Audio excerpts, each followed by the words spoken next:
suburban eastern Australia, an environment that has, over time, evolved some extraordinarily unique groups of Homo sapiens. But today, we observe a small tribe akin to a group of meerkats that gather together atop a small mound to watch, question, and discuss the current events of their city, their country, and their world at large. Let's listen keenly and observe this group fondly known as the Iron Fist and the Velvet Glove. Yes, welcome, dear listener. Episode 252 of the Iron Fist and the Velvet Glove podcast. And, Woz, you're looking at me strange. Am I okay? Is that coming through strange? Okay. I, of course, am Trevor the Iron Fist, and with me, as always, is Paul the Twelfth Man. G'day, Trevor. G'day, listeners. G'day, Woz. Yes, and fast becoming a regular because, I don't know what's happened to Scott, was pulled the pin at the last minute again, and he's a busy boy. So, Woz, without any preparation, has come in at the last minute again. Good on you, Woz. No worries. Glad to be here. Very good. So... and a shout out to Scott. Yes, Scott. We hope you're hanging in there, Scott, and Scott. Staying well. Yeah, yep. So he's working very hard and under pressure, so feeling for you, Scott. Right, we've just got a normal hodgepodge of different things to talk about. Not sure where we'll go, what rabbit holes we'll end up down, but we're going to start off with probably some freedom of speech sort of issues, I think, and see if we can get an argument happening with the 12th man. So, NRL is looking at starting up again, and I don't know what it is with footballers, but they've got some crazy guys there. As if Israel Folau wasn't enough for us. But he was enough for us. Yeah, he was. He was enough. Yeah. Gold Coast back rower Bryce Cartwright is the first NRL player to reject a code-wide request to be vaccinated against the flu. This is the standard flu. And he's got to explain his stance to League Central before taking the field. And already the back rower is regarded as the code's highest profile anti-vaxxer, with wife Chanel opening up last year on Instagram about the decision not to immunise their 2 children. So anyway, they're going to do it on a case-by-case basis, and he might be required to sign a waiver if he's not going to take the vaccination. But, you know, part of the vaccination process is not so much to protect Bryce Cartwright as to protect all of us as part of herd immunity. So he might sign a waiver for himself, but if everybody did what he did, or he's going to do, then we don't have herd immunity for a standard flu. Anyway, last year the Cartwrights created headlines after revealing they would not be immunising either of their 2 young children. Chanel explained that both she and her husband had based their strong stance on widespread research, inverted commas for those not watching, including a range of books by Dr. Suzanne Humphreys. And Chanel says, I remember he, meaning her husband Bryce, was so defensive when I first brought it up and got angry at me for even suggesting that we shouldn't vaccinate. And then he read a package insert and a few pages of one of Dr. Susan Humphrey's books and saw vaccines under a different light, and now here we are. He saw the light.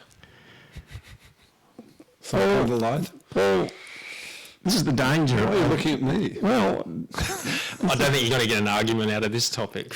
No, we will. Well, audio. Well, so they've read a package that said it's all, hey, bunk 'em, this flu stuff's dangerous, don't do it.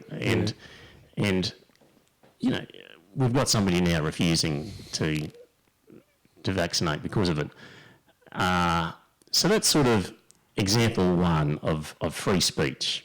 Sort of, do we want to do something about these anti-vaxxers? And that's just sort of one everyday example of a result that's happening because of what's going on. What do you want to do to them, Trevor? Well, before I do that, can I just give another example? Mm-hmm. So YouTube has deleted the account of David Icke, I-C-K-E. I don't know how to say it either. Icky? Yeah. I always want to pronounce it Icky. Yeah, let's call it David Icke. Seems appropriate. So he's a conspiracy theorist who has touted the myth that COVID-19 pandemic is linked to 5G mobile phone towers. You've heard.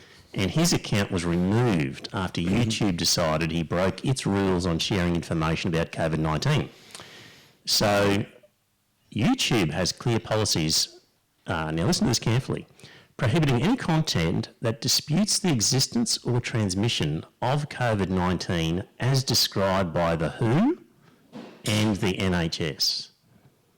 So if you don't comply with what the WHO says, World Health Organisation, or the NHS, then YouTube will take you down. Seems narrow. So, anyway.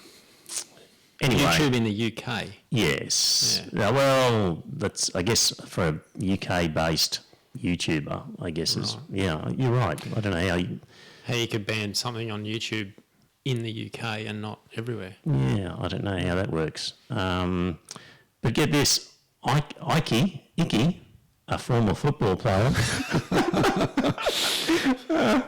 Well, just stop listening to footballers. There we go. Is among those solved. Is among those to make such false claims. The claims being about 5G causing coronavirus. And he says that if you look at the situation and if 5G continues and reaches where they want to take it, human life as we know it is over. Yes, that was a bit of a dramatic conclusion, wasn't And it? he also made the baseless claim that a coronavirus vaccine would be fitted with nanotechnology microchips, which would be used to control humans.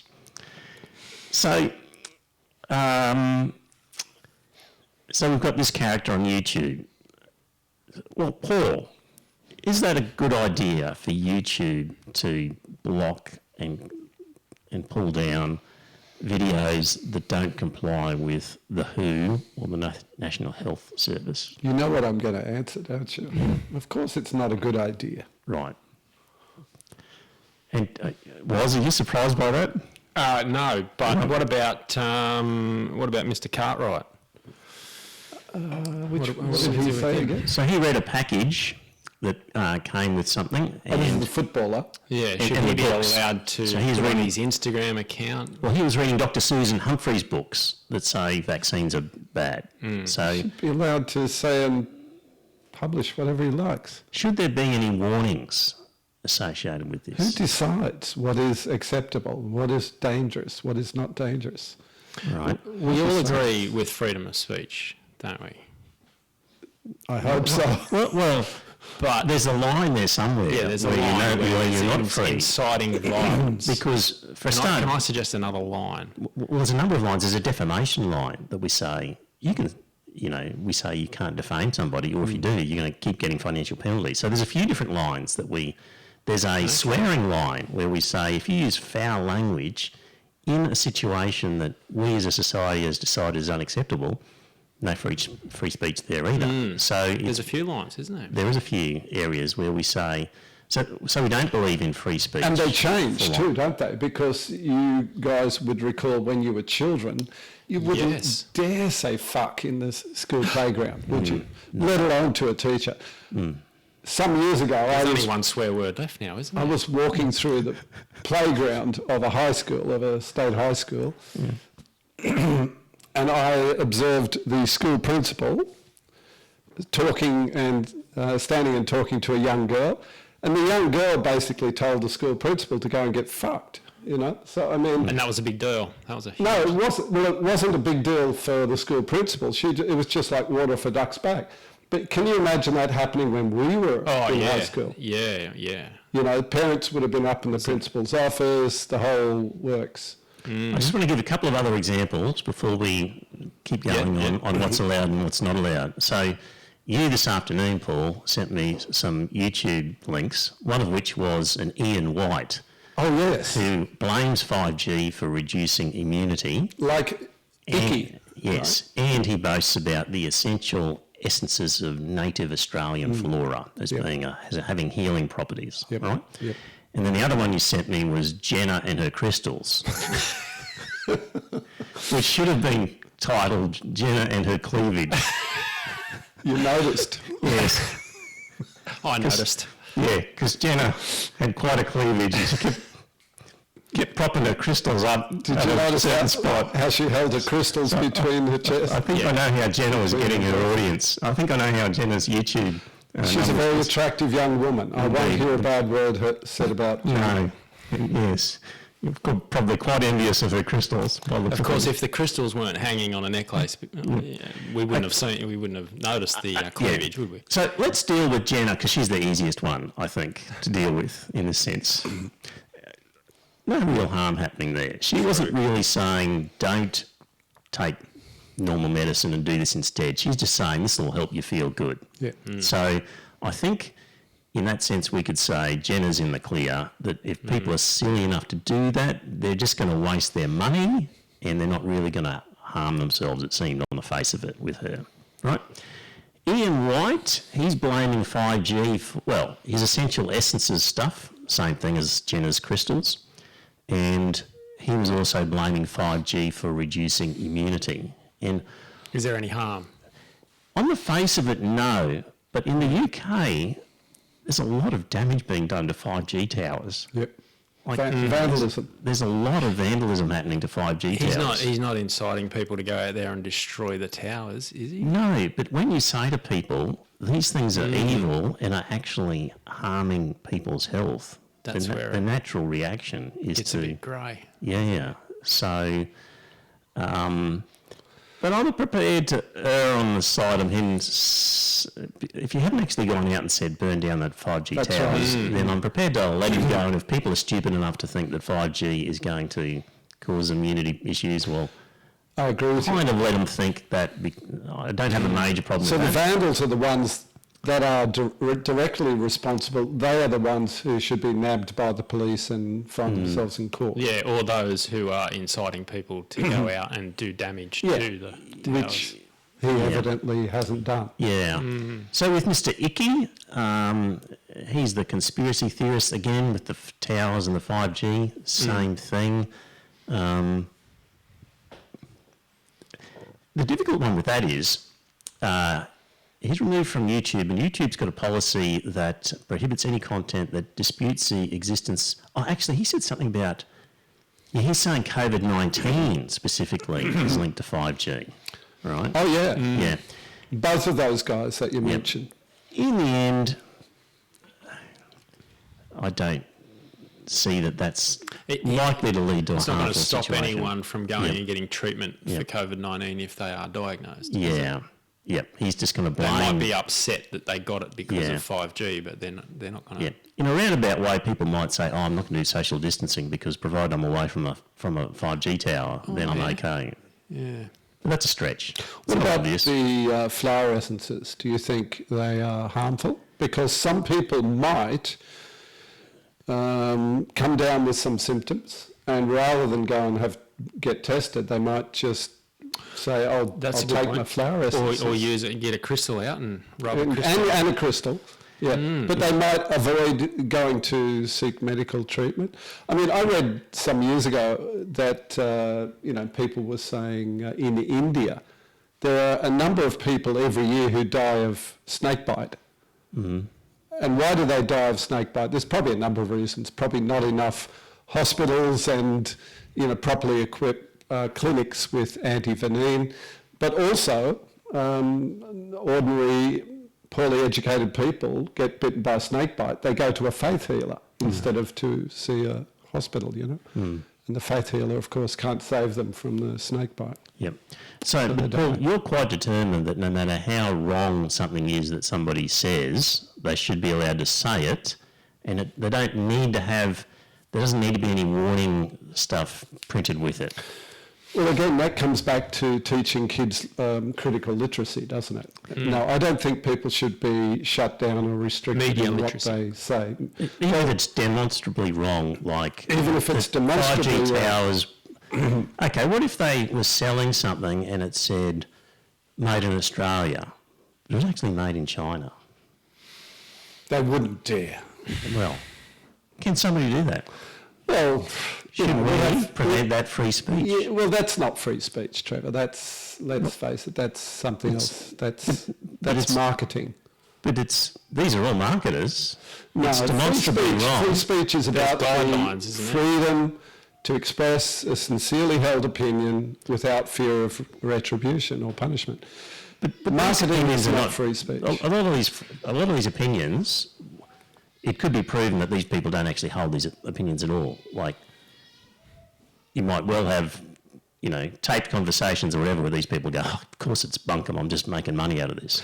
But again, I still don't think... I think you have to be very careful. What about cigarettes, where we put a warning label on cigarettes and say to people, despite all of the scientific evidence that's out there, and you could be very literate and you would know, but we put a warning, is that an invasion of the free speech of cigarette companies that we insist on these labels on their product? It's an interesting one. And I used to totally agree with the government, shut down the cigarette makers.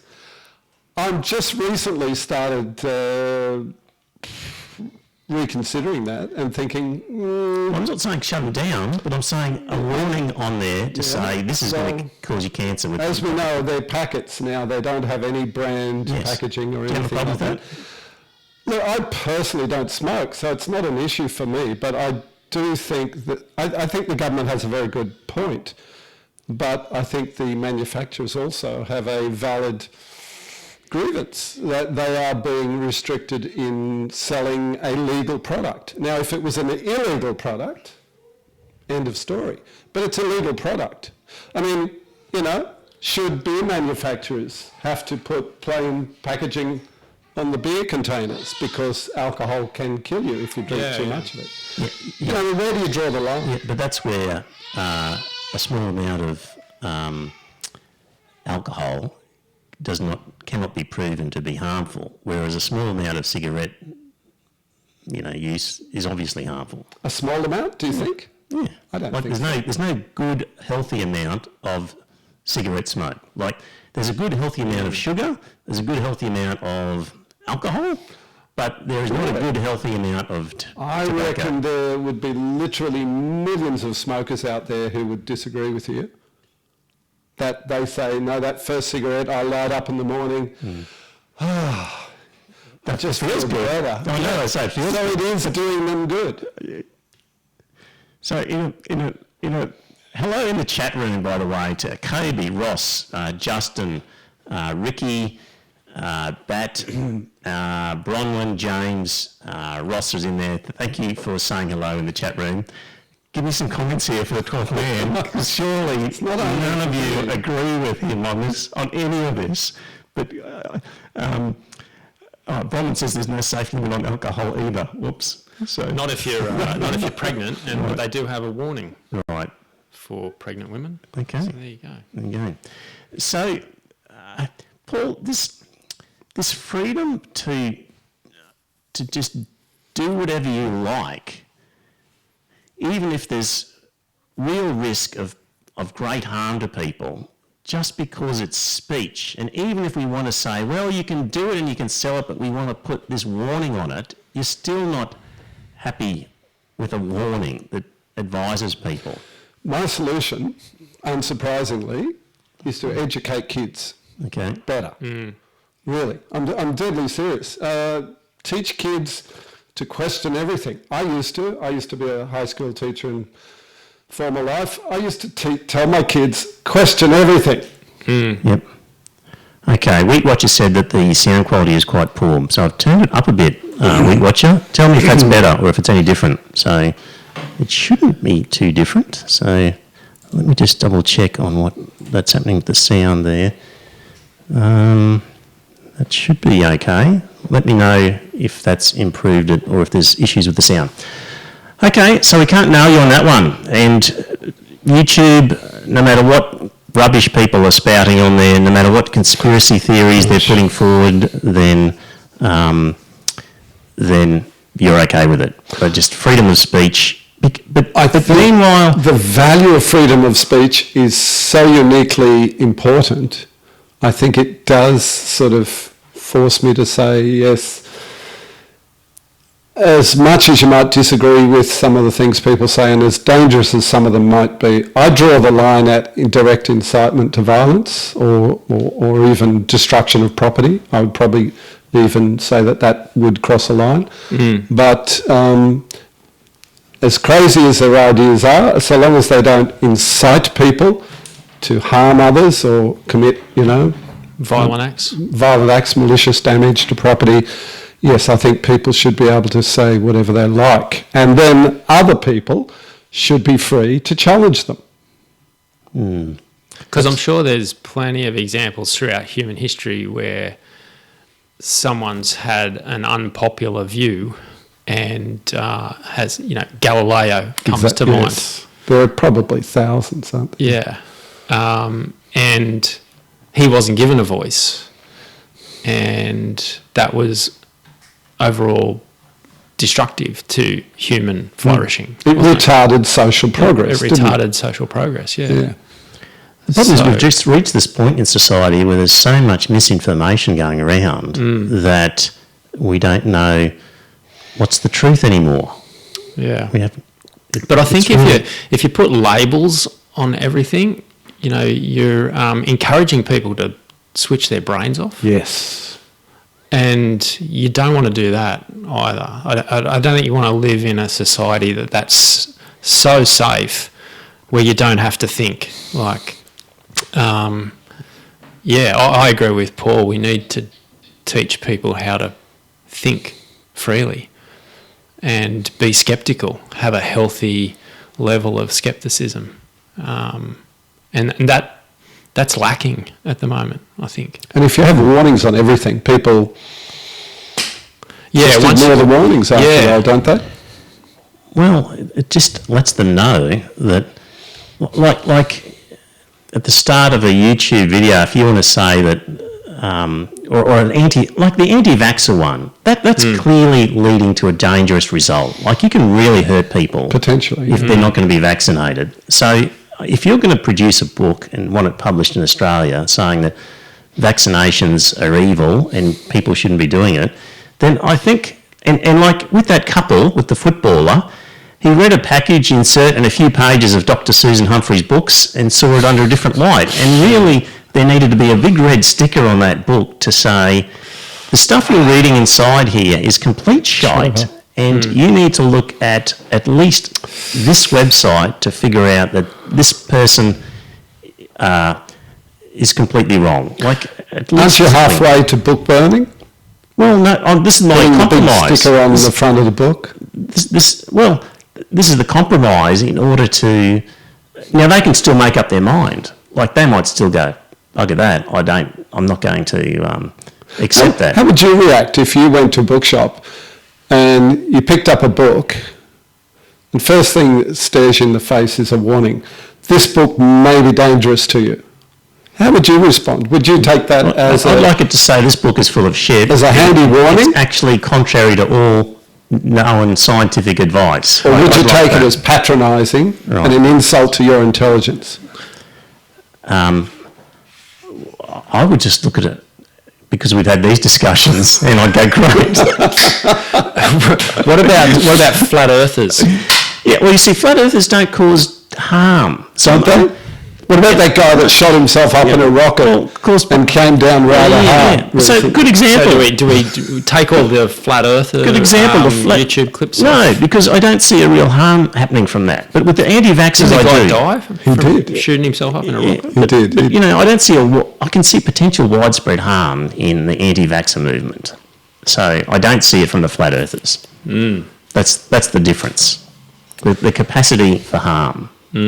Can you think of any other examples? We'll come across some, no doubt. So, right, let's move on. Dating footballers, they should have a warning glued to their foreheads. Yeah. If you go out with me, you might be subject to some strange behaviours and ideas. Yeah. So, Wheat Watcher says, who chooses what is acceptable and what is not? Well, we're right now following Trevor does.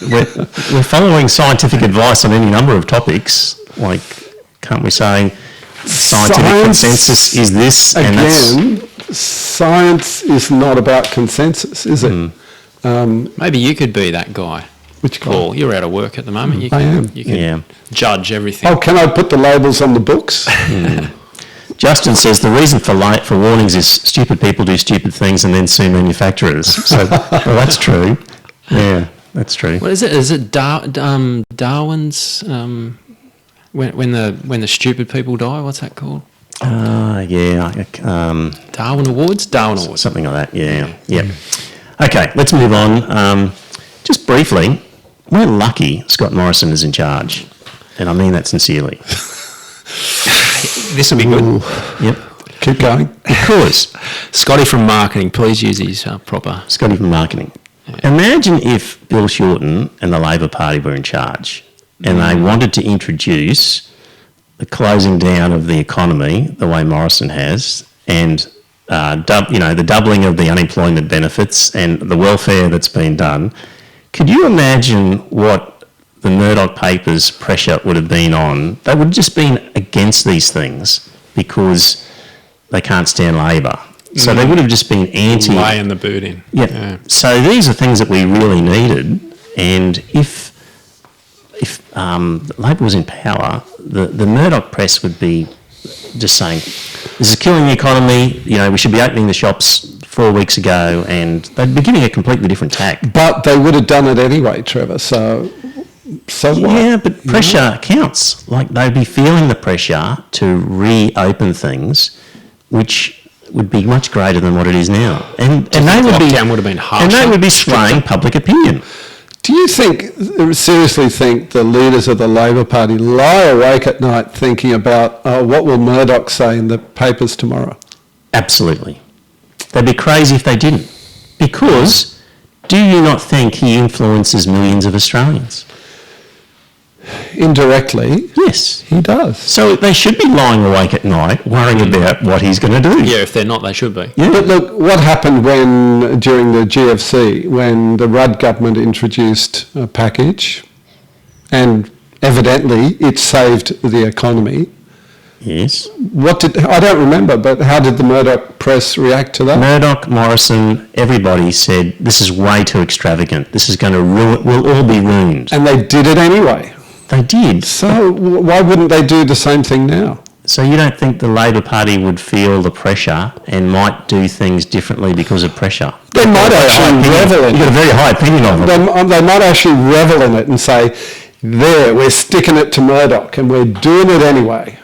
To be fair, though, I've seen some articles in the Australian that have criticised Morrison for being too strict with the lockdown and not taking it off early. So Yeah, I've been surprised. they haven't been totally supportive. Yep.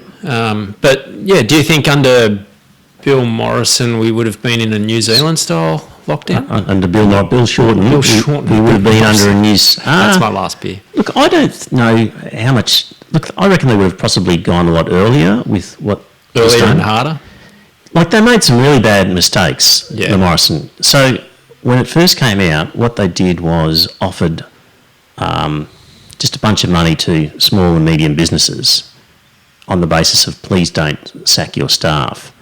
But the businesses do their sums and go, that's not nearly enough to cover my payroll. So I'll take the money, no strings attached, thank you very much. Oh, your business is doing fine, doesn't matter, here's the money. Like, that initial 25 billion was a lot of money that was given to businesses who were doing fine, and like, I received a cheque and I'm doing fine because lots of people are buying art supplies. Good. But looked in my account, very nice sum of money, thank you very much, given without question. Then what they did was they increased the unemployment benefits. And they said to the employers, please don't sack your staff. Well, but we've just increased the unemployment benefits, so the employers are going to go, well, they're going to be on an okay deal now. I don't feel so bad in sacking my staff.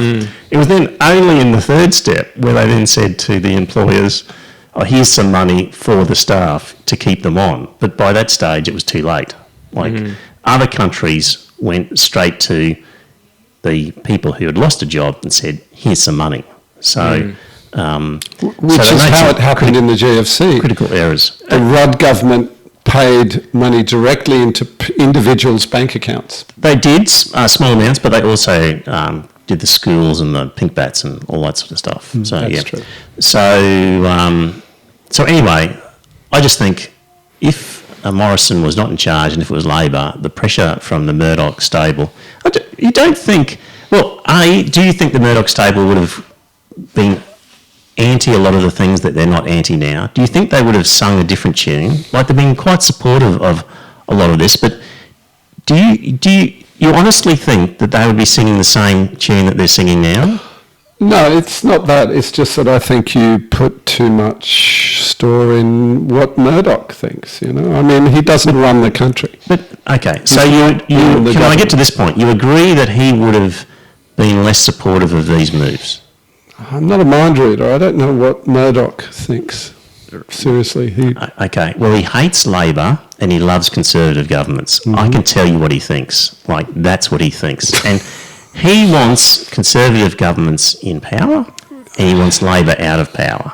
So he would paint a picture that whatever Labor was doing was complete shit, which he did with Kevin Rudd, and the stimulus, which every economic expert in the world said, well done. Yes. But so we know, so can we agree that we know what Murdoch would do in a general thematic sense, that he would be bagging Labor and criticising these programs? No doubt. Okay. So in that situation where you've got, Murdoch's got influence over a lot of Australians, he can sway opinion polls. And when an opinion poll comes out and says, do you think the government has given too much money? With Murdoch forcing the agenda, that opinion poll would be quite different. And the government would then, a shortened government, would have been thinking, we can't do everything we wanted to do because we can't get this done politically. We'll start to lose votes because Murdoch has convinced people that we're irresponsible. Irresponsible, reckless spending that is going to cripple Australia forever. They said the same thing last time, but they don't say and Labor didn't get thrown out. But here's my point. They're not saying that about Morrison now. So he's not under pressure. He can give 25 billion, 65 billion, 90 billion, like 130 billion. So you don't think there'd be... so do I not think that the government would be giving away as much money? You don't think it'd be a lot harder for the government to have done it if it was Shorten in charge? Okay. You can disagree with me. I think it would have been... I think they would have done it anyway. Does Murdoch have influence in New Zealand? Don't know. Good question. Tell me in the chat room. Does Murdoch control the New Zealand papers? I don't know. But, he controls every paper in Queensland, every printed region. Yes, isn't that interesting? And I didn't realise that until recently, but you're right, he has much more significant influence up here, where in a federal election, Queensland is a vital state to win, and he controls all the main newspapers up here. But he's controlling the ABC now. What? Insiders. You've been watching it? Who? Murdoch's controlling the ABC? Yes. Have you been watching Insiders? Do you know, I don't like the new Compare as much as the old one, and so I tend not to watch it as religiously. You become resistant to change when you get old. This comes from... This article comes from Alan Austin, writing in Independent Australia. He's very good, Alan Austin. And he's saying an intriguing development is happening in ABC Insiders. So we pay for it with our tax, and it's become, he says, a vehicle for the rehabilitation and promotion of Rupert Murdoch's tawdry media empire. Take the April 19th episode. It opened with a montage of the past week's television news and featured Murdoch's logo, Sky News, along with Sunrise, Today, SBS and 7:30, implying these are equally reputable. I think Sky News is far more reputable than SBS. What do you think? Absolutely not. Then followed a sequence of 8 print articles introduced with, let's see what's making the news, and 7 of the 8 were from News Corp publications. Really? So the ABC Insiders, their talking points are based on what's happening in News Corp publications. So then the 3 studio guests included 2 current Murdoch people, Annika Smethurst at the Daily Telegraph and Greg fucking Sheridan at the Australian. Why does Greg Sheridan get a Guernsey on the Insiders and on Q&A and these ABC programs? Because he's a reputable foreign policy commentator. He's a nutbag. Well, not entirely.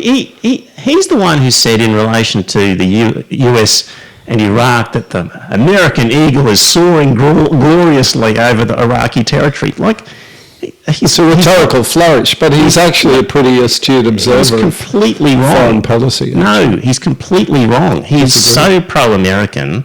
He is, as Ross says in the chat room, he's an arse clown. But okay, agree to disagree. I've seen worse. No, Much worse. his than readings of Sheridan. it is so pro-American. Oh, it come on. makes me ill. But he's What's wrong with being pro-American? But he's wrong. Like, he declared Jesus. that the American eagle is soaring over Iraq and the world's a wonderful place. That's a dumb thing to say. I don't agree with everything Sheridan says by any means. In fact, he wrote a book about Christianity, for goodness sake, and I totally disagree with him on that. There you go. But when I listen to him speak in a group of, particularly on a panel on Q&A, he's often the most articulate, perceptive person on the panel. I don't agree with everything he says, but... I don't think he'll get invited back to Insiders, though. Did you watch it? I didn't know. I haven't seen it, but I've heard about it. At the end, they open it up and they say, is there anything you'd like to say? And apparently Greg Sheridan gave them a serve about their handling of George Pell. Something like that. Yeah, I did hear that. Yeah, he's a defender of George. He'll be invited back on again. But don't you think there's value in having a diversity of opinions on any panel like that? Why wouldn't you invite people from other media organisations? It's in the first 12 Insiders episodes since Spears' arrival as host have featured 36 guest appearances. Of those, 12 have been current News Corp employees and another 4 recent departees. So what? So 44% of the Insider guests are from the News Corp stable. So what? Doesn't sound balanced. They've got to come from somewhere. The News Corp stable is Fox News. Would you And you would not alternatively... invite 44% of your guests to be ratbags from Fox News. Why are they ratbags? Just because they work for Fox News, Well, you have to be. You don't get a job. You don't get a Guernsey. You don't get freedom of speech on Fox News. You can't come out and say something that doesn't toe the party line. I mean, you think the Communist Party forces people to toe the party line. You haven't seen anything. Really? You have a Murdoch. Fox News is the new Communist Party of the world. We've got 2 arguments from 2. You're going well, Trevor. Trevor, I've long been a big fan of the ABC and a supporter of the ABC. I have to say, in recent years, I get repeatedly disappointed with the ABC and even more with SBS. Now, that is the political correctness television station. It really is. Everything on that... SBS. Everything's about being politically correct these days. It's a shocker. So ABC has some work to do. So I don't think we should necessarily... They should be getting experts to talk about topics. Yes. And they should be getting ABC journalists to talk about topics. And when the Murdoch stable starts inviting 44% of their panellists from the ABC, then they might think about sharing it. But there's no point. These people are just going to run a hard right-wing line that they do, not because they believe it, but because... Well, actually, they probably do believe it. Do you think they're getting invited on, or are they forcing their way on? Well, David Spears is ex-Sky News, so he's from the there's Murdoch no stable. question. But you're Are implying... they forcing their way on, or are they? They're invited. They're being invited. This is the problem. They're actually being invited. That is precisely the problem. So ABC should not be inviting them. Aren't you implying that anyone who works for any organisation other than the ABC and SBS are just not real journalists and not worth listening to? Is that what you're Are saying? you saying that everybody in the Communist Party is a communist? That's a strange question. Well, they'd have to be, wouldn't they, by definition? Well, thank you.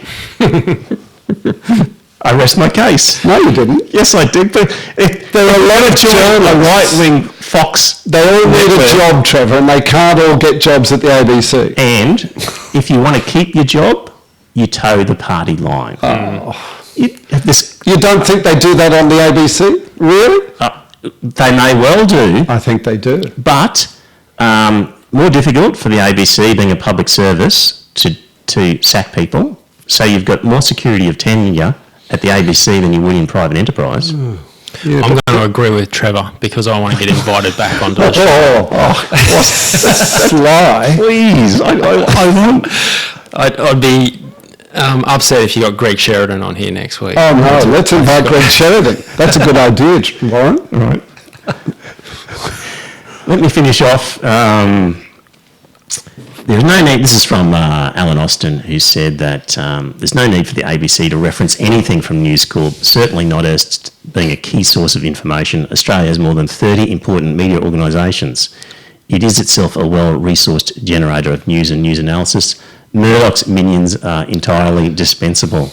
I agree with you, Alan Austin. Do you want the ABC to become this insular, self-contained, group of people who are just pissing in each other's pockets all the time? I don't think Trevor's saying that. I think he's just saying that if there's 30 organisations out there, that half of them shouldn't come from one organisation. There's lots of great independent bloggers, for example. We're referring to people from the John Murdoch blog, Alan Austin I've just mentioned. There's all sorts of interesting people out there. Why don't they invite those people? Well, why? I agree. Why? Yeah, what's going on? It's lazy. What's going on in the background that we're not aware of?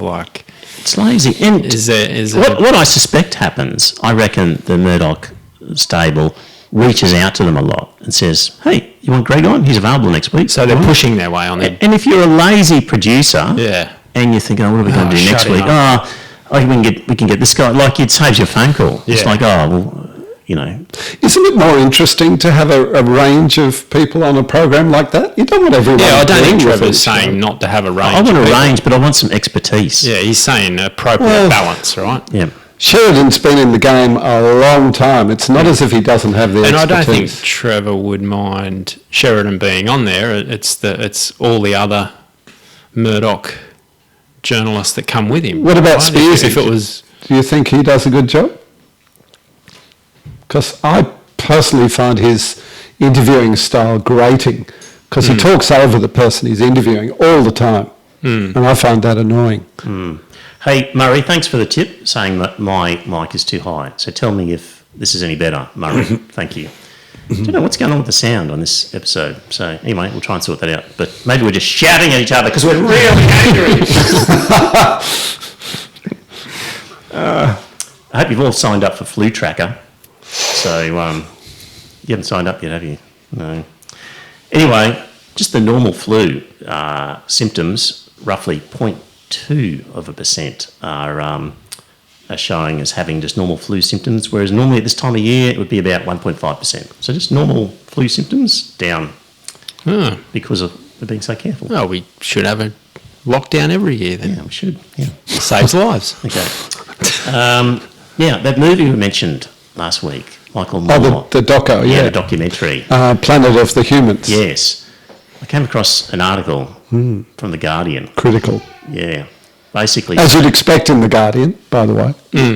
Yeah. Good balance. Yeah. Have you ever actually had a good look at all the people who write for The Guardian? Some of them are pretty far out there, I can tell you, Yeah. on the left. Yeah. But that's good, isn't it, Paul? Yeah. It's good to have balance, yes. Yes. Yeah. See, why doesn't the ABC invite 40% of its panellists from The Guardian? Well, they do invite some people from The Guardian. But not half of them. Catherine Murphy, she works for The Guardian. And there's another good female journalist who works for The Guardian. The Guardian does have some good journalists, don't get me wrong. But they have a lot of really left as well. I'm turning. I've turned Paul down as well now, Murray. Tell me how he sounds. Yeah. I read that article and, I thought it was pretty interesting. I did watch the doco and I must admit the whole way through I was very sceptical of what was being put in front of me. I'm very sceptical of anything that uses very emotive language and music and very emotive footage. It's manipulative, isn't it? Yeah, I just feel like I'm being violated some way, you know, like if you've got a strong enough point, you can just present the facts and the data and let the people who are watching it make their own minds up. But when it's being put on you in that really emotional way, it's my defences just go up straight away. And that Guardian article did the research on the documentary. What surprised me about that was the fact that the footage is a little bit old. A little bit. It's 10 years old. I know. At least. That's crazy, isn't it? To make a documentary and then sit on it for 10 so years. long. And yeah. I didn't realise that when I watched it. And I was a bit sort of shocked when I read that they would actually go ahead and then release it without... It's very manipulative. without letting us know that it's a little bit dated, the information they have. As I was watching the documentary, I was thinking, we're not getting any sums here. They're not saying it costs X amount to build this windmill and it lasts X number of years, or it costs X amount for this. There were no facts and figures. It was that's what was lacking there, which made me dubious about it at the time. Yeah. So... There But were it lots of still made stories. some valid People points. respond to stories and narratives, don't they? They don't Yes. like numbers and graphs. Yeah. I do, but I'm weird. But you're a freak. Yeah. Murray, how's this volume now? Tell me how the sound is going. I think it might be better. So, But what about the general thrust of the doco, Trevor? The message that so-called renewables aren't everything they're presented as. yeah, well, you see, a lot of the information was from 10 years ago. So we've come a long way in building solar panels from 10 years ago. They're still made of the same materials, though, aren't they? No. Aren't they? So there'd be improved materials and improved Efficiency. Yeah. But they're Yeah. still made of toxic materials and lots of glass Yep. and very difficult to recycle. So what happens to them at the end of their service life, which is apparently around 20 years? They lose, 1% efficiency every year? You've got to look at the total lifestyle cost. So of after anything. 20 years, it's lost 20% of its efficiency, at which point they judge it to be no longer economically viable. So they trash it and replace it with a new one. But in another 50 years of technological advancement, they might last 100 years. Okay, they might. Yeah. It needed facts and figures. It needed Yeah. them to say, it costs us X amount and in return we get this, but we never got any of those facts and figures. So, but they were using a lot of, there was a football field of solar panels and they were talking about how much it would generate. But that was 8 or 10 years ago, so it wasn't relevant to what And they didn't you can get propose- from a football field of solar panels today. They didn't propose any real solutions except for, population management, Yes. which Yep. is flawed. I mean, you could make a documentary to say that that's not the answer either. Yeah. So they were just very critical without being constructive in any Well, way. Michael Moore made the point. He said, look, the point of the exercise was to get people thinking And talking, yeah. and talking, and he succeeded. Mission accomplished. Anyway, so that was that. And now, still on, let's move on to America. So America. there's some really apocalyptic things yet to happen in America. They're talking about Like- stopping all of their social distancing, reopening all of their shops. Apocalyptic, Trevor? Yes. Is that a bit dramatic? Is that an appropriate word to use, Trevor? I mean, really, on a well-balanced program like this one. Yes, Yes. genuinely apocalyptic. Like, Apocalyptic, right. yeah, where would you call people rioting in the streets in 50 different states apocalyptic? Like, you wouldn't. No. Widespread rioting and looting will... They weren't No, rioting and looting. no, but I said it's yet to come. Oh, I see. Because they're talking about reopening of their businesses, despite the fact that they haven't got this under control at all. So essentially coronavirus is just going to run through the system. For better And- or worse. Yeah, and I think they're in for a hell of a time in terms of just... I think it is overstated, though, that rioting. I mean, I think journalists go looking for those people and they give them a lot more airtime. Only if they work for Sky News. Did you see the rioting in the Michigan Capitol building?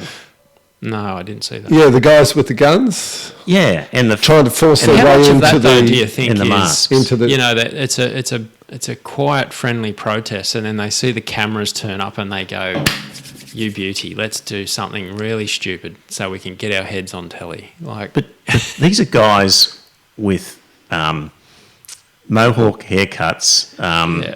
They're straight out of some dystopian Mad Max movie. Have in you their watched appearance. Tiger King? No, I refuse to.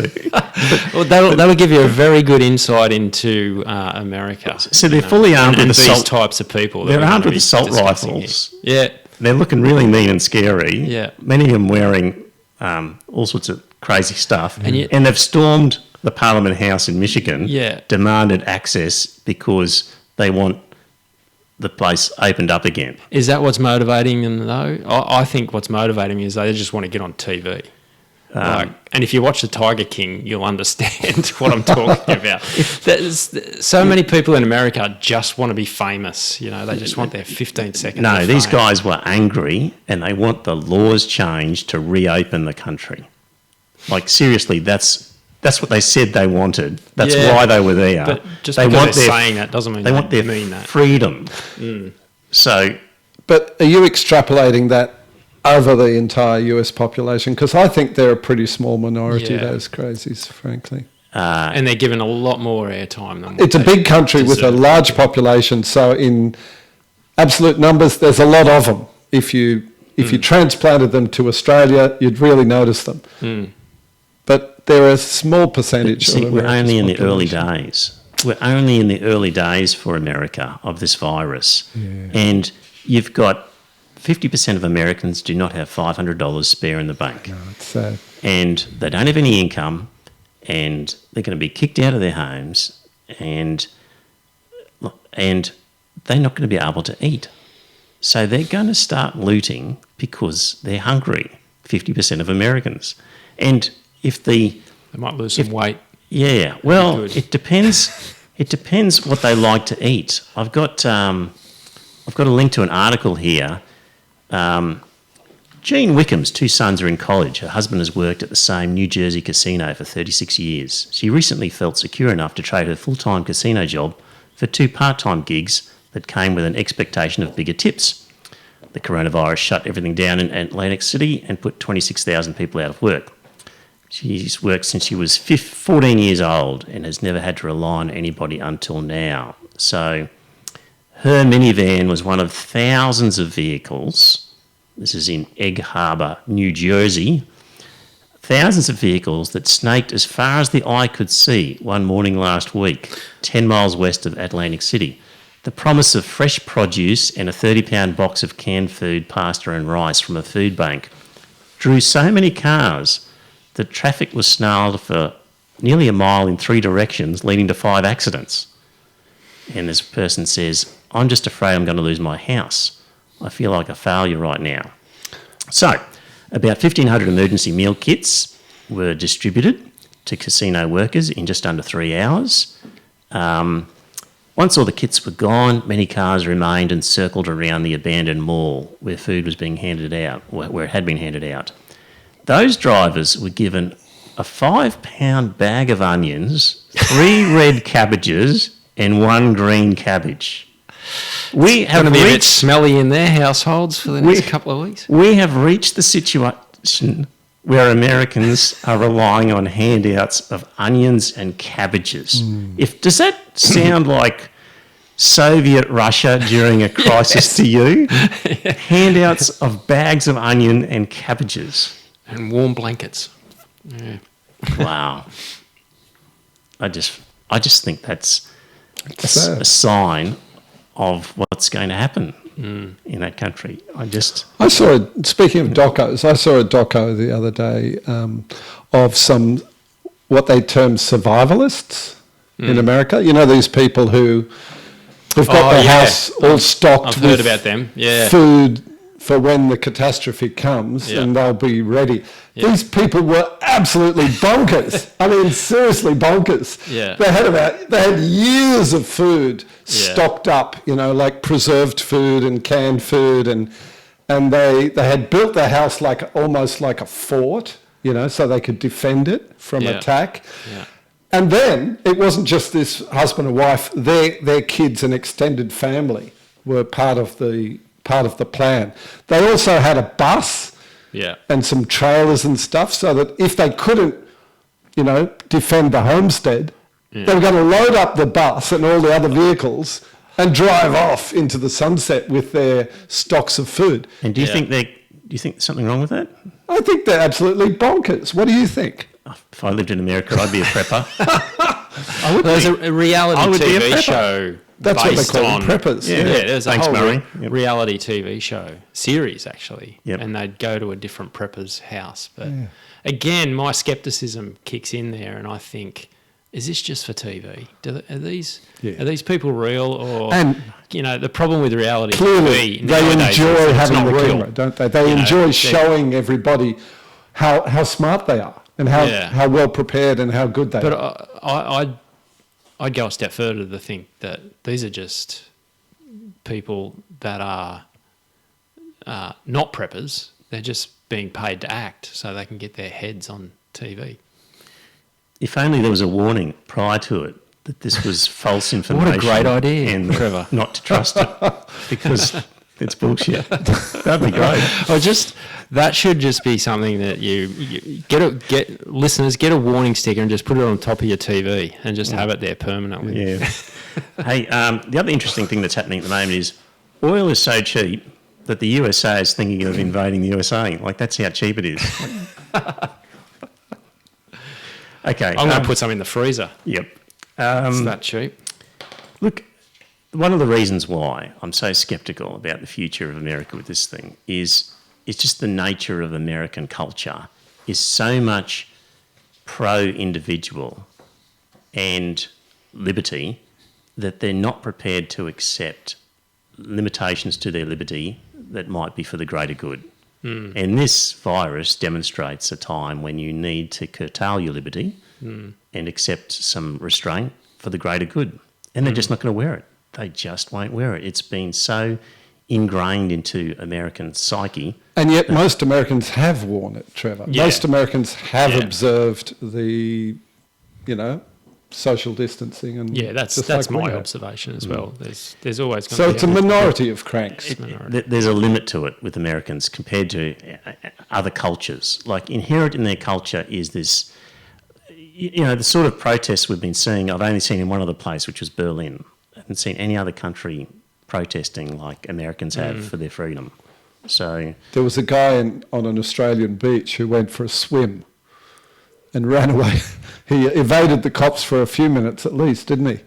Oh, yeah. Do you remember that? Yeah. He was protesting, and he said so after he was interviewed. He said, somebody's got to stand up for our right to use public beaches, Here's a question for you, Trevor. Do you think the media, by showing these people, is doing the country a disservice? showing the protesters, no, they have to show it. Like, that's just something. But isn't they there have a to show. danger in showing people? It might give them sort of... Encourage them? No, there's an equal benefit in people realising what's happening and to be able to do something about it, to stop it happening. So, no, it's not like an anti-vaxxer's fake news. It's actually the truth, and so it's completely different. Who decides what's the truth? Well, if you're showing video of people storming the Capitol building and you haven't doctored the video, then it is the truth. So... you haven't doctored the video, but just the fact that the TV's put in front of these people, it changes their behaviour, it amplifies their behaviour. I'm just not following. It certainly does that. Look, Americans love the camera, but these people are doing it. They're prepping because they want to prep. They're storming the Capitol because they want their freedom. And if the camera's there, they'll mouth off and give their opinion. But I think it's pretty obvious they're doing it for the reasons that they say they're doing it. I don't think you need to look for. Do you remember the protests publicity. in Hong Kong? And I don't know if it's true, but we were told at the time that the mainland Chinese media were not showing what was happening in Hong Kong throughout the rest of the country. They didn't want people... You'd expect them to do that. They didn't want people to see that people could actually go out in the street and protest against the government.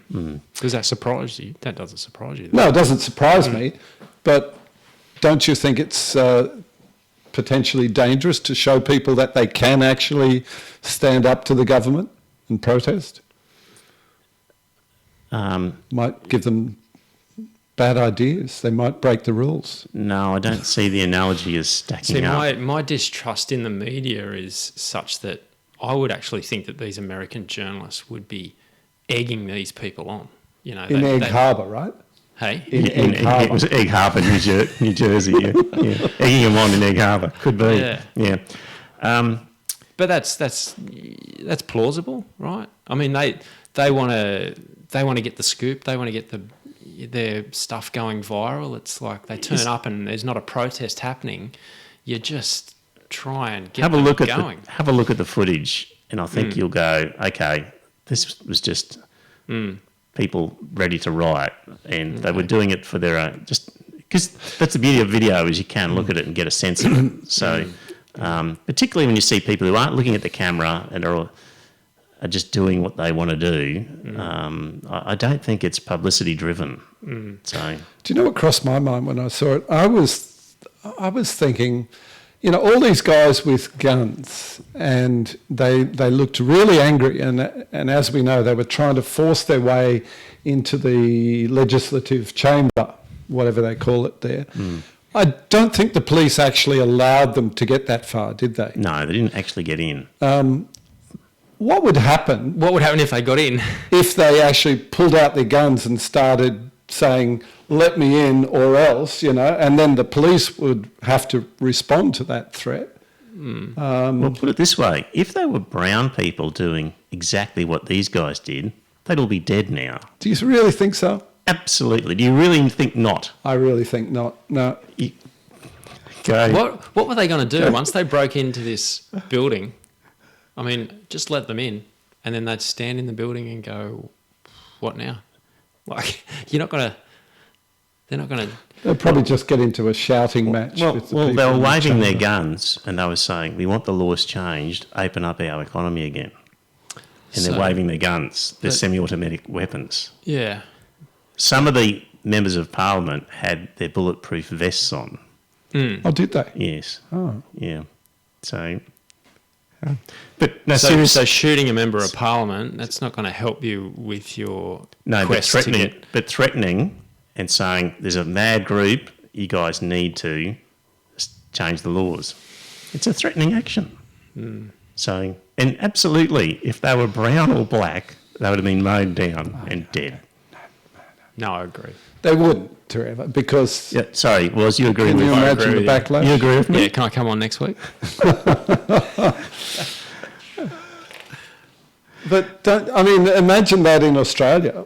Crazy, you know, the police would be gun on the ground now, you know. I mean, it's mad, isn't it, that they're allowed to storm a legislative chamber armed with assault rifles. It's just crazy, isn't it?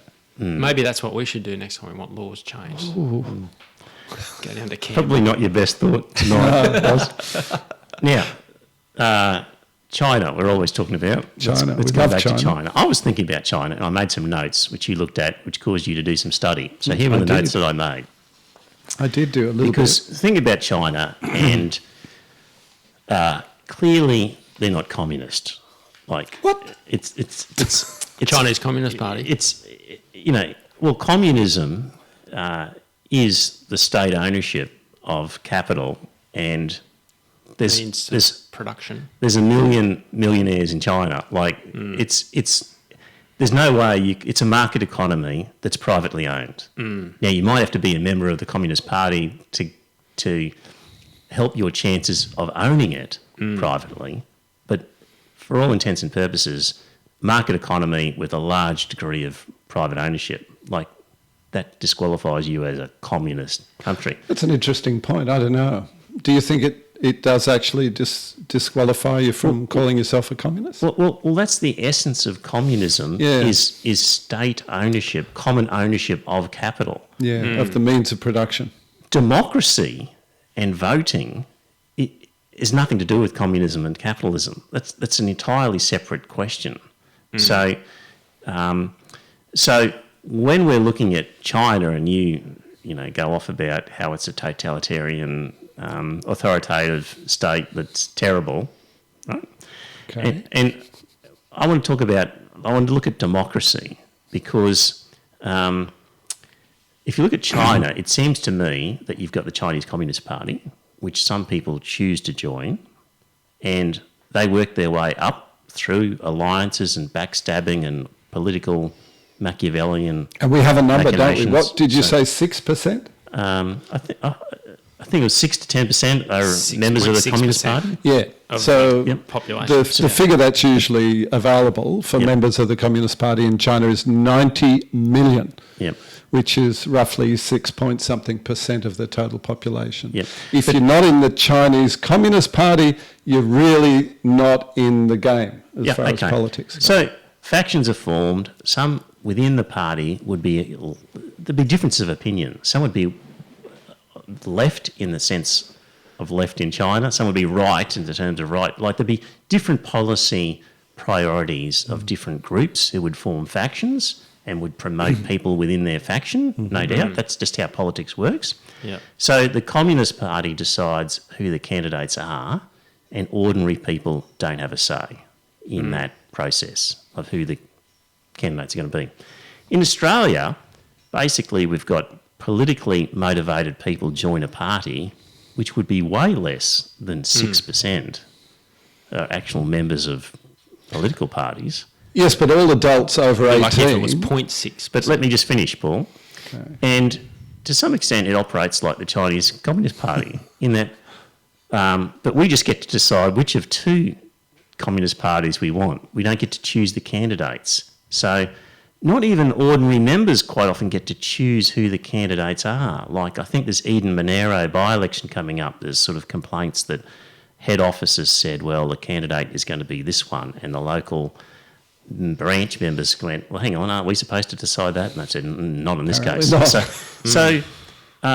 So, okay, it's kind of who the candidates are is basically determined by people who are in the party and who are in the system, and basically they're put up in front of us. And in communist China, it's a very similar thing that a party decides. The only difference with us is we've got a couple of communist parties to choose from ultimately. But there's a lot of similarities. Yeah, there is a lot of similarities. At the party level, there's similarities, but the huge and significant difference is, Trevor, you don't have to be a member of one of those parties to run for election in Australia. Do you have to win? Look, largely, Jackie yes. Lambie. Largely, yes. So overwhelmingly, yes. To form government. You have to be a member of one to win, and to have any influence, you have to be one. Jackie Lambie has influence? Except in the luckiest of circumstances. Too much. So, and arguably, that's an undemocratic system, because Tasmania, despite its small population, gets as much senators as a state with a larger population. So it's actually undemocratic that's allowed that to happen. But my point is that in China, the Communist Party decides who it's going to be in charge, and the ordinary person doesn't really get a say, and it's just a select group who've joined the party and decide to be politically motivated who decide. The same thing happens here. It's not exactly the same, though. Not exactly, but not that far off. Look, it's similar. It's very similar. Yeah, but you're talking about it at the party level. I'm looking at the whole system, the whole system. I'm looking at it from the whole, from an outside view, and saying realistically, if you want to have influence, you have to be an inside man in the party. And you've just got two parties to choose from, Labor or Liberal. What about the Greens? And in the communist China, if you want to have influence, you've got to be in the party. There's just one party. That's right. But so there's a lot more similarities than what you'd think. I think the difference is greater than the similarity. Well, I think it's uncomfortably similar, more similar than what people think. And given that there's this large private enterprise, 1 million millionaires, more billionaires probably than any other country, I don't know the latest statistics, it's just capitalism. So Trevor's spelled out the similarities. What are the differences? The differences are that you don't have to join one of the major parties in Australia to run for election, and you can get elected. And we've seen a number of examples of people who weren't affiliated, at least not too closely, with the major parties. But they have that in China as well? No. There's lots of different parties. There are, as we discussed before the podcast this evening. But they don't go anywhere because they're not allowed to go anywhere because the Communist Party will often... They have the majority. Will often stop ordinary people from even running for election by disqualifying them at the outset. Right. You know? Oh, okay. Do you see? So they just don't have a chance. The party runs the whole show. Whereas in Australia, I mean, it's possible. I know it's hard, but it is possible to get elected. Jackie Lambie apparently got a mortgage on her house initially to get enough money for her campaign, but it paid off beautifully, and she was elected, and now she's on, what is it, 190,000 a year before tax? Overwhelmingly, the members of Parliament are party people who we know nothing about, who've done nothing special, but they've just worked their way through the system. In Australia, you mean? Yes. And just picking up the odd exception, like the Jackie Lambie, just sort of proves my point. It's an odd exception, but overwhelmingly the majority are just party machine people. But there have been others, you know. There have been others, as we know. There's always a trickling of, you know, a few people. There's been... I'm just thinking, who else? I'm thinking Hanson, of course. Bob Katter, right? And Katter. They used to be part of the... Pauline was part of the Liberal. Pauline originally joined the Liberal Party and was thrown out because she said something about Aboriginal people. And Katter was National. He was. And they both broke away and formed their own parties. Do you think that's possible in China? No. In the world. They'd go missing. I don't know what would happen to them, but they would go absolutely nowhere. Yeah. You know, there was that guy North Coast, not Coffs Harbour, you know, the Independent, that was in government at the time of Julia Gillard, and the guy Tony Windsor from Tamworth. Tony Windsor. Yeah. Tony Windsor's mate from the north coast of New South Wales. So there's been a few. Someone in the chat room will be able to Google that. Just anyway, a handful. They do pop up. Just a handful. And they do have influence, as we know. Those guys had a lot of influence. In the communist system, they would never have appeared. We haven't bashed Catholics much lately. Oh, shall we? Just launch into Catholics. Dear listener, I was raised a Catholic, by the way. I'll jump ahead to that one before I bash them. Resigning as a Catholic. It's difficult, apparently. Difficult. So, they obviously keep a register of who's been baptised. It's not as hard as resigning from Islam. Right. Dying. Yeah. So I've got a link to an article by this guy who, after the Pell case started, decided, that's it, I'm out of the Catholic faith. And he wrote to his parish where he had been baptised and said, I want you to remove my name from the register. And it was quite an effort. And so basically, I'll just read some of this article here. It took him multiple letters to do it. He said, demands on the Sydney Archdiocese are best made with the backing of secular law. Under federal privacy law, Australian Privacy Principle 13 requires entities like the Catholic Church to correct personal information that is inaccurate, out of date, incomplete, irrelevant or misleading. An old baptismal entry ticks at least 4 of those 5 boxes. Faced with the threat of a civil complaint and being hauled before the office of the Australian Information Commissioner, the Archdiocese suddenly, after 10 months and 10 letters, relented. A photocopy of my baptismal entry, register entry, arrived with a handwritten inscription of my own little disassociation. quote, considers himself not a Catholic and wants to be dealt with as wants not to be dealt with as one. So, if you want to remove yourself from the baptismal list, you need have to. you? I haven't. Would you? Would you bother? I can't be bothered. Yeah, what's the point? What is the point? But if you feel you've left the Catholic Church and you're really angry at what they've done, you might be motivated to do it. In overseas It's like countries, divorce, really, isn't it? What's the point? In overseas countries, they do it because tax is levied on you and is given to the church. In some countries, in some Yes, European in countries. some Based on the number of members. It was a deal done with Hitler originally, where he did with the Vatican, where basically he got their approval and he agreed in return to give 10% of their income to...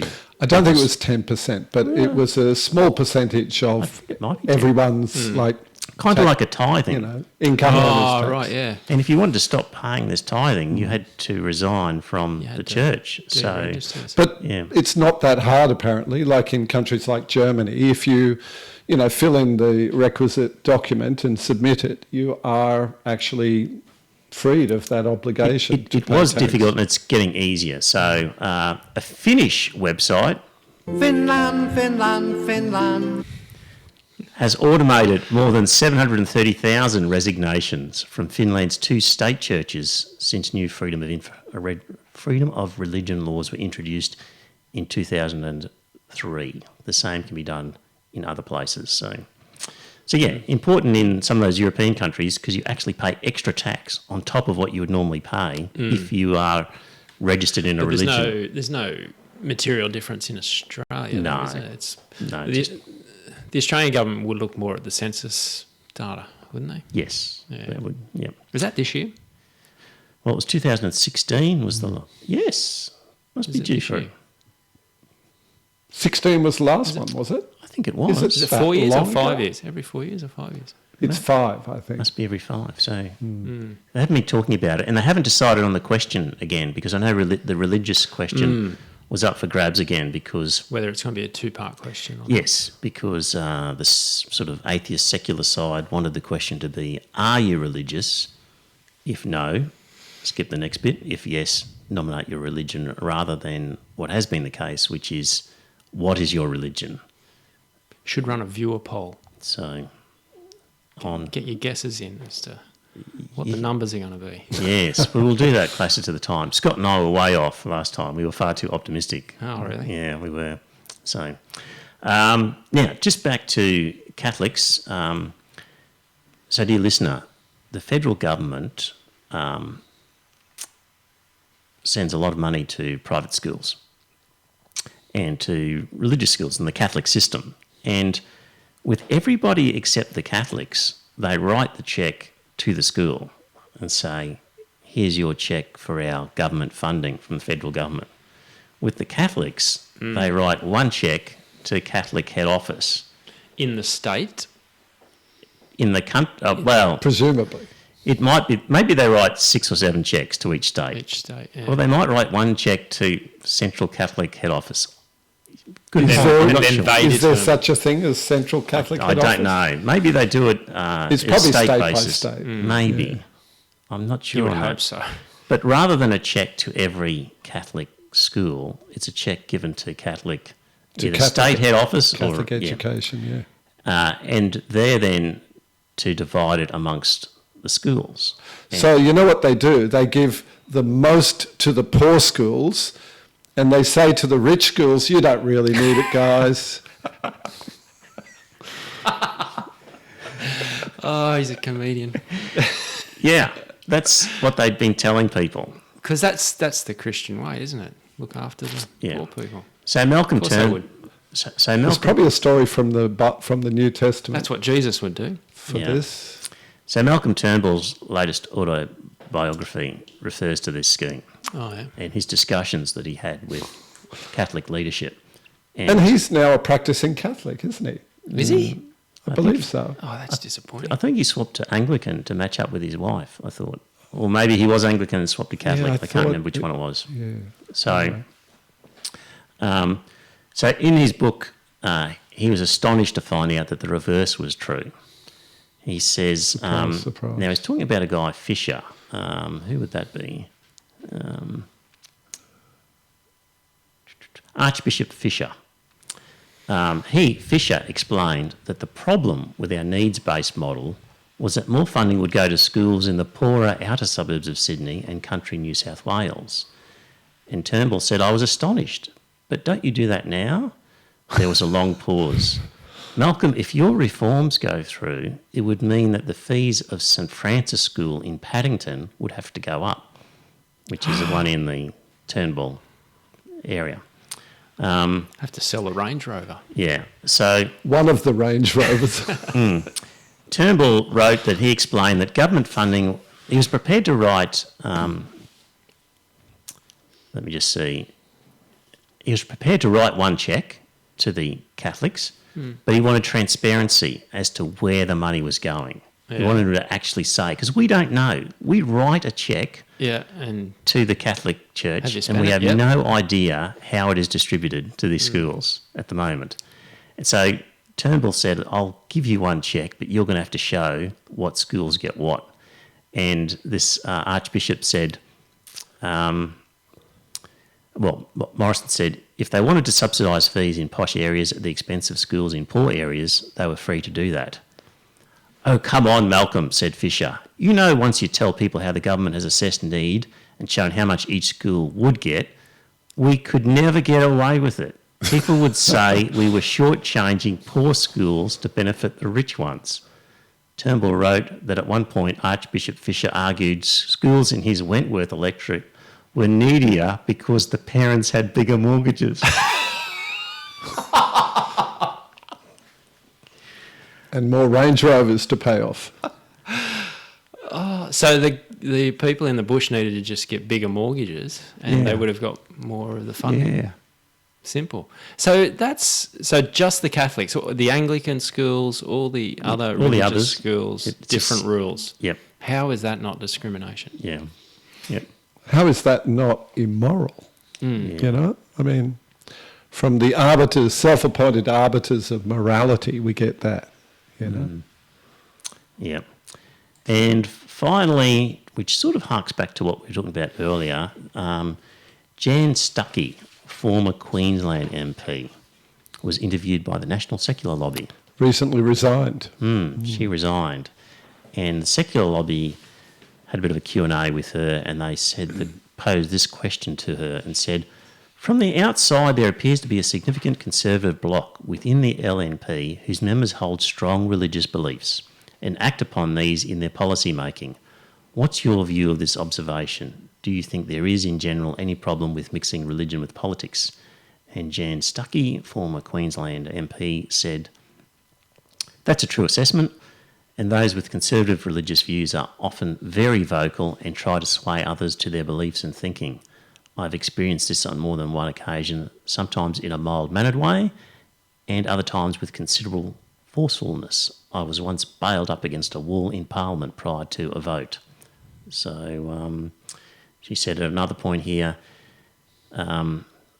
what I've seen in recent years could be described as intimidating behaviour towards elected representatives, coupled with extensive advertising and campaigning. She said, I'm sure MPs would have concerns, but they may lose their seats. So there we go. Confirming what we suspected. The religious takeover of, and we were talking earlier about the Chinese Communist Party and its differences with us and how you've got to be in the system. Well, the real problem now is you have to be a strong religious person to fit in with the religious power brokers who have overtaken the Liberal Party in the various states. So isn't that an argument for, rather than joining the Labor Party, we should go and sign up to the Liberal Party and, you know, make a stand for secularism? Too late. Too late. Do you think so? Yep. Yep, they've got it. Why is it too late? Because they control it already. We'll take back control. You won't get... Are you with me, Warren? No, I think your idea needs further discussion though, because I mean, you've joined the Labor Party, haven't you, Trevor? Yes. Haven't been to a meeting yet because they don't have physical meetings Where's your yet. passion, Trevor? Yeah. Well, it was on a Wednesday night and I've had other things on, incredibly. But, yeah, I would think that you could have just as much influence by trying to penetrate the other side. You'd disagree? Look, I just think they have taken over and it's too late and you can't rustle up the troops now. They will fight you off. So the religious groups have got Do you want to try? Do you want to try? I would Paul? guess. Yeah, I would guess, and I don't want to join either of those parties, but I would guess that there are quite a lot of Come on, fairly have fun. Yeah, it might be fairly affluent, well-educated, intelligent people who are probably inclined to vote for the Conservative parties, but who would be quite disturbed if they knew that it was, controlled by religious elements, and who might be motivated enough to join the Liberal Party. And Well, those people have been leaving the Liberal Party. So they've been watching this religious takeover of the party. So people who were members have gone, these religious nutters have taken over, I'm out of here. I can't take it anymore. I personally would encourage everybody to join a party of some kind and get involved, and particularly people who are secular-minded to join a party and get involved. That's how you change a political system, is by participation. Yes. I just think that there'd be ebbs and flows. The right-wing Christian conservative aspect of the Liberal Party might have an ascendancy now, but it'll ebb and it'll flow, and What's the counterforce to that movement at the moment? logic and reason. They're in short supply. Well, that's why people with logic and reason have got to join Yeah. the party, and encourage others to as well. Yeah, I'd like to see a re-evaluation of priorities in the education system, because I heard a politician the other day, or read, who was saying, after this COVID crisis, it's more important than ever that our school children are learning the skills that will get them jobs.